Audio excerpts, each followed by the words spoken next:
Гэмт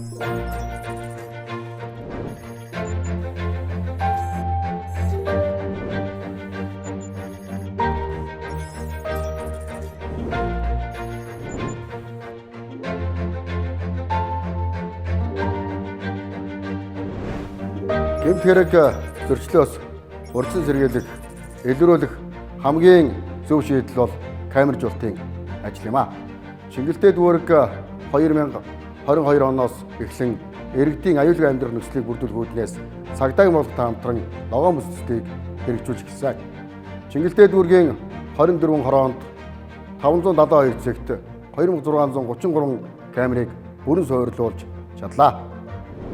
Шингэлтэй дүүргийн нутаг дэвсгэрт 2023 онд гэмтэрэг зөрчлийн дуудлага мэдээлэл 48.6%-аар багассан.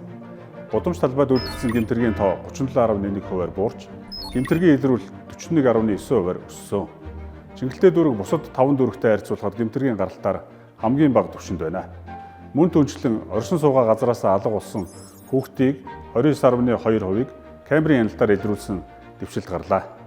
Иргэдийн аюулгүй амьдрах, зорчих нөхцөлийг бүрдүүлэх, гэмтэргээ зөрчилөн сэргийлэх, гарсан гэмтэргийг шуурхай илрүүлэх үүднээс камерын нэгдсэн хяналтын төвийг бид байгуулсан. Камерын нэгдсэн төв ногоон бүсийг байгуулснаар гэмтэргийг урьдчилан сэргийлэх, гарсан гэмтэргийг шуурхай илрүүлэхээс гадна нийгмийн хэв журмыг сахин хамгаалах, гудамж талбайд нийтийн хэв журмыг бий болгох, нийтийн эсэмслийн талбай эвдэн сүйтгэхээс урьдчилан сэргийлэх ажлыг зохион байгуулж байгаа ихээхэн ач холбогдолтой төсөл болж байгаамаа.